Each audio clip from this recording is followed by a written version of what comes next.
internet friends, it's me, Bradley G here. Welcome to Synergy Cafe. It says so on the cup. And I've got a friend and a colleague in the magical arts too. And he's a friend of mine. I've known him for a while. We'll find out how long, but I remember him he used to live down in Rochester, Minnesota. And his name is Bob, and he spells his name B-O-B, and you can spell it backwards too. He's a memory guy. Let me show you a little bit of, where is it? This is what we're all about today. Dun, dun, dun. The memory room. So I'm going to go into the green room, go find him. He's in the green room enjoying some of our digital hors d'oeuvres. So you hang tight and I'll be right back, okay?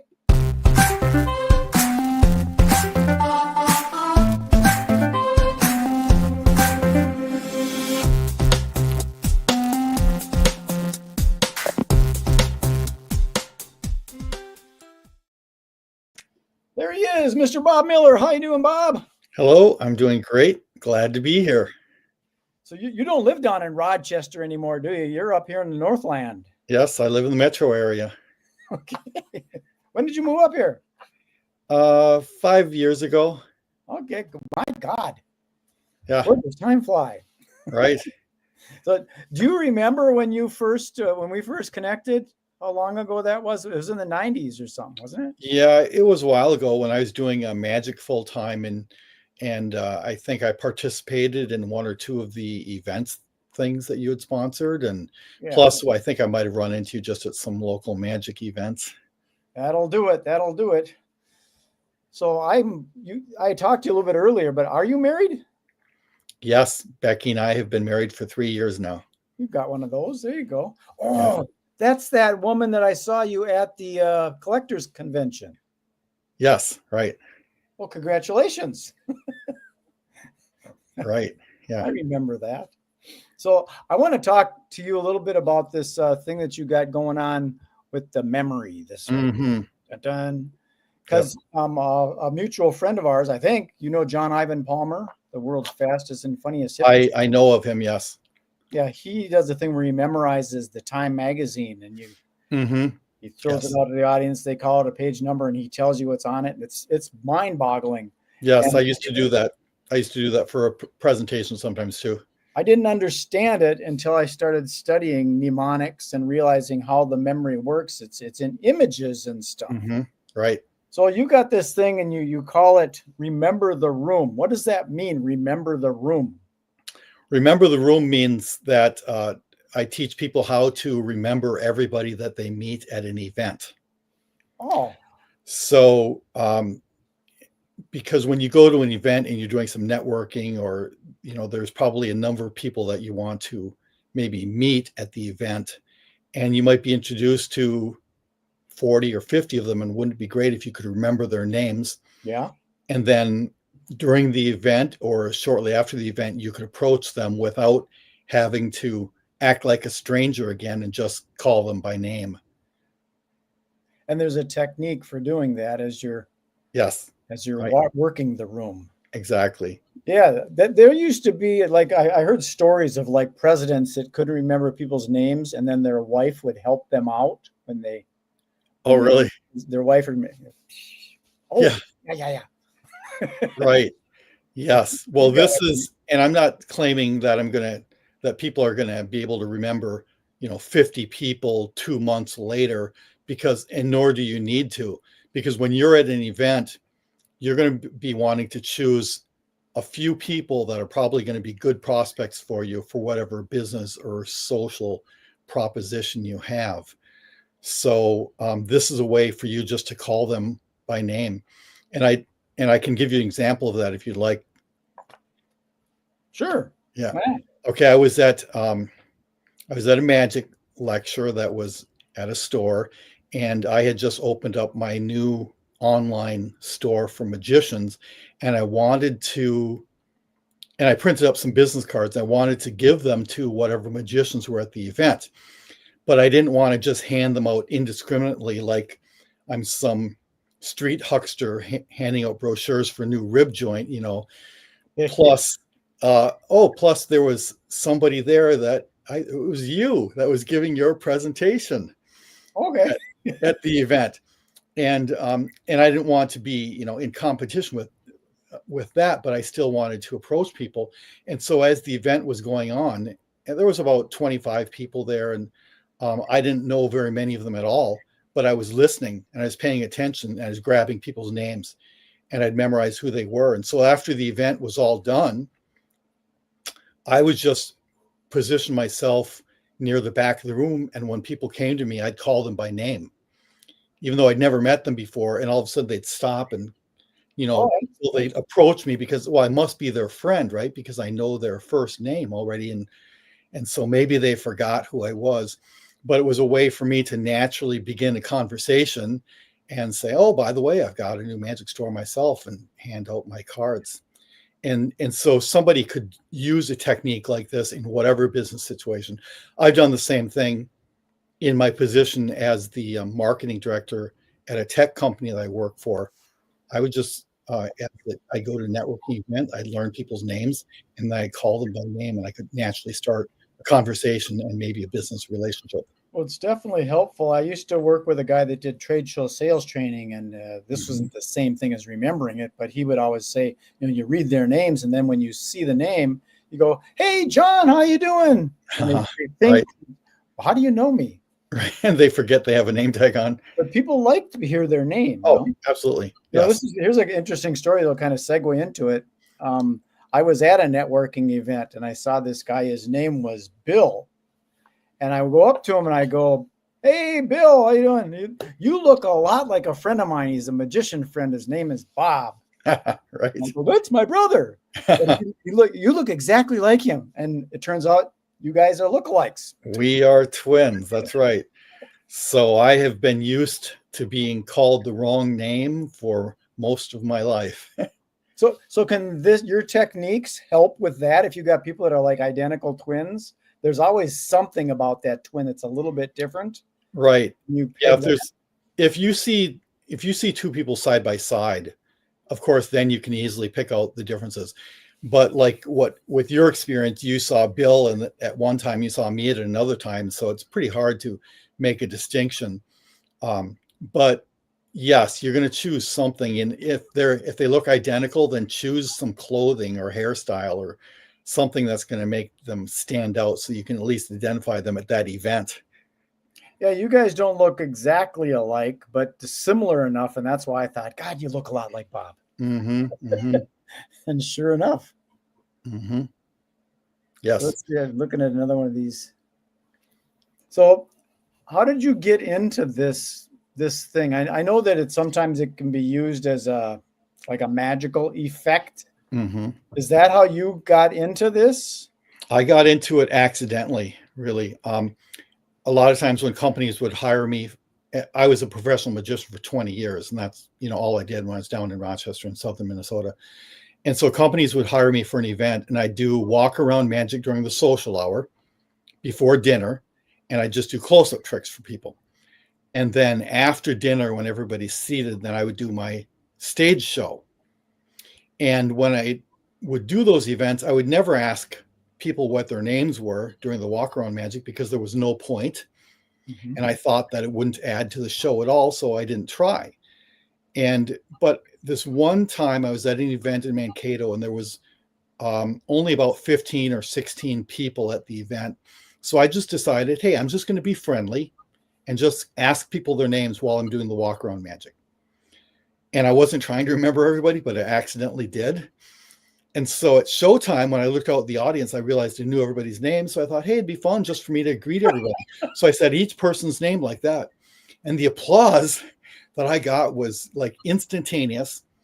And it was probably better applause than any of the magic tricks I did that night. So since I live for applause, I said, I'm going to try this again. And I just started practicing it. And I was just doing it as an add-on, as a demonstration in my magic show. But I got so good at it that I would easily remember 40, 50, 60, 80. I even did 100 people one time when they had a 2-hour reception.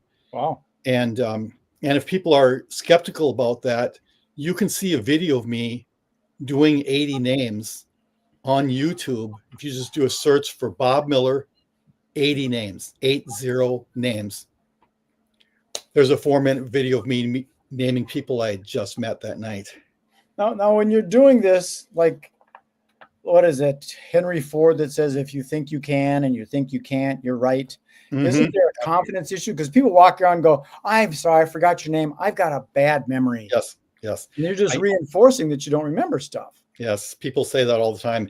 And I tell them, be positive about it. Say, I'm great at forgetting names. But really, they should just be, you're right. They're just reinforcing it when they say I have a bad memory. But a lot of people, they say that. And my system, it doesn't matter if you have a bad memory, because my system uses your imagination.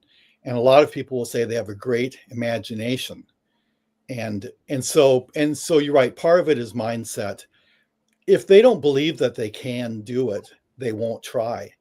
And I had to overcome that myself too. I had a roadblock of 40 people. I just never believed I could do more than 40 people. So I never tried. Lower the bar a little bit. And I got through that roadblock. And now 40 is like no problem for me at all. I just move on from there. Yeah, it's been helpful for me. I studied it a little bit. So my wife's birthday is February 18th. Yes. And what I did is I did a number of things. So like 1 is a flagpole and 8 is a snowman. I picture a snowman standing next to a flagpole, and now I can remember her birthday, and I know that it's Valentine's, so the whole month of February is dedicated to her. You got it covered. So it takes your visualization, and you got to remember what that stuff all means. Yes, and it is all visualization, because you see, it's easy to remember an object, okay, but it's hard to remember a name, because names are just nonsense syllables. Like a name like Michael or Jeremy or Susan, you can't find a meaning for that in the dictionary. So it has no meaning to you. So in my system, we're establishing meaning to the names by creating an image for each name. Well, how the heck do you do that? There's a lot of names. And what do you do in the case of some, like the diversity? We've got such a diverse community with all these cultures, and they got one of these big long names from. Right. What do you do? It is more difficult. I tell people, don't try to create an image for every syllable in a name, because, that isn't really necessary. All you need is a little cue. Okay. So if somebody has a name, like I met a man that was named Abdullah. Okay. So that's 3 syllables. And I wasn't going to come up with a word for all of that, but I can take the first word of ab. And abs is something you can imagine. It's an object that you can imagine. So that's, and so after you do it for a while, you get a whole dictionary of names. So as soon as somebody says their name, you immediately think of the image. And if you there's 3 steps in my system, but if you just did that one step of just imagining an image for the name, you'd remember it better. Okay. So kind of like somebody that says they got a bad memory, it's not really the case. It just gonna hone the skills. Well, they probably just have a normal memory, just like I would say that I just have an average memory too. I don't have any innate memory skills. I don't have a photographic memory, anything like that, but I just use these techniques. So I have a trained memory. So when I meet people, I'm always applying these techniques. The 3 steps. I remember this was years ago. This is like in the 70s. Me and my friend David Stahl were at Eagle Magic Store talking with Larry Kalo. Yes. And I still remember the M meant mouse. So I still remember that time and being at the magic store. And there was a household appliance that was tied to it. And I still got that visual image in there from, I don't know, that was 30 years ago. Yeah, visual images, the linking makes a big difference. In fact, in my book, I tell a story about when I met an adult woman in Rochester, and I hadn't seen her since she was a child, like 15 years ago, when I used to perform walk around magic in there. And I didn't remember her name, just by seeing her, because, she was a child when last time I'd seen her. But as soon as she told me her name, she said Zoe, and immediately that image popped into my mind of the zoo. I used zoo for Zoe. And I remember that she had a gap in her teeth, and I used that as a link to her face. I thought of the bars in the zoo. And I said, oh, I know you. I used to do magic for you when you were a child and you used to come into the restaurant. And she had to be reminded of it, but she said, yes, that was right. And so that linking just spanned decades. That was another thing I saw in your notes and stuff, that you have like 3 steps to Three make steps. all this stuff happen. Yes, it's 3-step process, and they are look, listen, and link. Look Okay, at so you look at the person's face, the person, listen to what they're saying. listen to their name, and then you link them together. Okay. So that's the 3 steps. And so when you see a person, what you want to do first is choose something noticeable about that person. I call it a glaring characteristic. My Okay. wife, who's nicer, calls it a noticeable feature. But you're going to choose something that you notice right away about the person. The reason you choose that is because when you see this person again, that's probably what you're going to notice. Right. For example, when somebody meets me, the first thing that they're going to notice is that I'm follically challenged. Mm-hmm. And so they can use that for the feature. And then second, you listen to their name, and when you hear their name, you're going to convert it into an object. So you hear my name, Bob. You could think of the word fishing bobber. Okay. Oh. And then when you link them together, you could imagine my head as a giant fishing bobber. Okay. And so when you're at that event and you see that person, oh, I remember, you see the feature, and that cues you to the name. Now, so for me, my name is Brad. Would you say that I'm like a little nail, so like a pinhead? For Brad, I would imagine a small nail for the name. But you see, just having an object for the name is enough. You also have to choose something on the person's face or the way they look that you're going to link it together to make an image. You can look at their eyes, their nose, their mouth, their freckles. Look at me, I don't have any lips. Yeah, you could say lipless, like if you want to use that as an example, lipless person. And then what you do is you make a funny image between their feature of their face and the object. For example, if we're going to do lipless Brad, and you could imagine he's got a Brad nail or many of them across his lips, just like that. And it sounds crazy and ridiculous, but that's why you remember it. Right. Because boring and ordinary is not memorable. Yeah, because so there's some misunderstandings about all this stuff. Just like hypnosis, people think, oh, you're going to make me cluck like a chicken and all that. So with this memory thing, some people might think what you got to do is you got to repeat it over and over and over and over. Or there must be some misunderstandings about this thing that it's probably a lot simpler than most people would think. Right. It's not rote memory. Like people have heard the saying, you should say somebody's name right away when you meet them. That's true. You should say their name, but you don't have to say it repeatedly. Now, if you want to say it mentally in your head, that's one thing. But when you greet somebody, hello, Brad, say their name right away, because that will also create a memory for you. You'll remember yourself saying their name. Mm-hmm. But the misunderstandings are like I'll meet somebody and or they'll say, well, I met you 3 months ago. Don't you remember my name? It's not a magic pill. It doesn't mean that just because I've learned a memory technique that I'm going to be remembering somebody for 3 months or a year. I'll tell you this, I will remember them better than if I didn't use these techniques, but it's not automatic. You have to be applying these all the time. Whenever you meet somebody, you have to be thinking about remembering. Yeah, sure. There's not that much room in our hard drive. Exactly. But, if people just remember to remember when they go to an event and they say, I'm going to try to remember people's names, that in itself will help them. Yeah. And then, like I said, mentioning their name and, consciously looking at it. But I think it helps a lot to create that image, that bizarre image, yes, and tie it with a unique characteristic. Yes. On your website, you got a book that you wrote, and is it on your website? And I think you got a course or something. I do. On the website, they can sign up. Anyone can sign up for the free email course. It goes 20 weeks. They receive 1 email per week, and that's about just any type of memory techniques. There are some techniques about remembering names, but there's also tips on how to remember other things. The book, Remember the Room, just came out in December, and that's available on Amazon. And it says how to remember everyone you meet at an event. And that's available either print or Kindle format, or if somebody just wants a PDF, they can order that directly from my website also. So my marketing mind is always thinking about something like this, and rather than doing the little things, I like to do the bigger things. So I was thinking this could be applicable to corporations that want to help train their sales team. Yes, thank you. Remember the freaking names of your customer. Right. For salespeople, anybody who's in the business of meeting people, selling to people, or leading or teaching should know this. And I do workshops.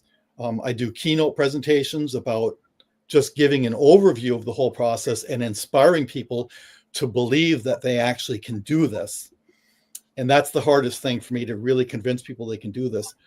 And besides the keynotes, then I also do a 2-hour Remember the Room workshop where we go in depth into the techniques, and we even have some random faces of 20 strangers that will quiz them on so they can test the techniques themselves.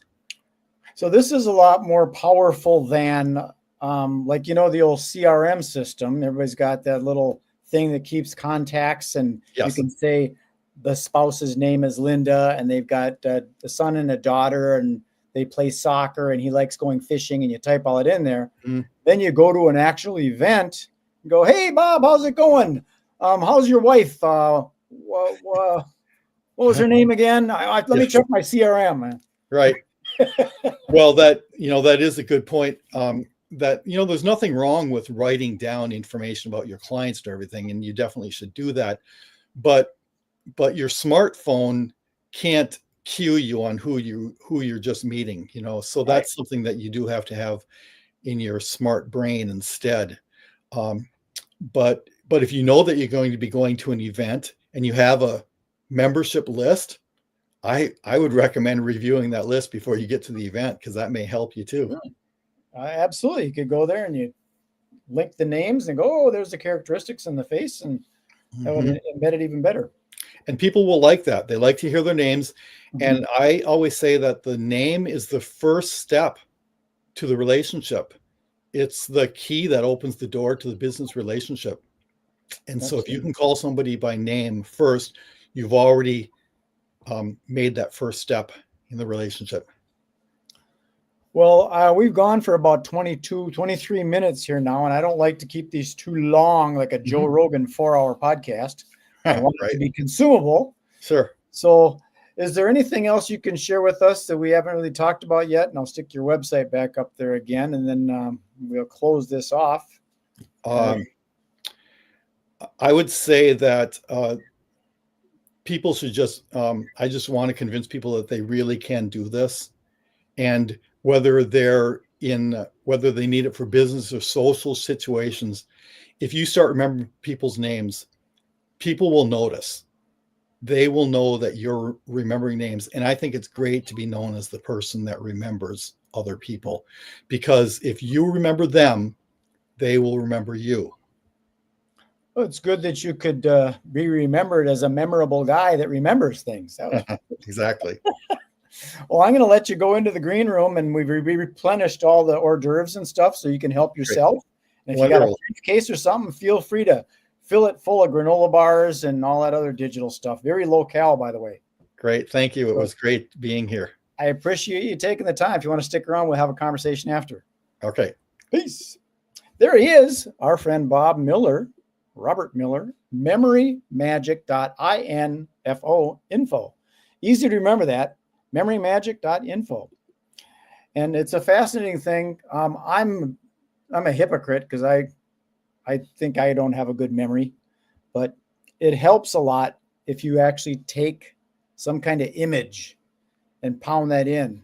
Like with my wife, I think about the flagpole snowman, and now I don't forget her birthday, and that's important. So that's all I've got for you. I appreciate you tuning in to Synergy Cafe. It looks like this.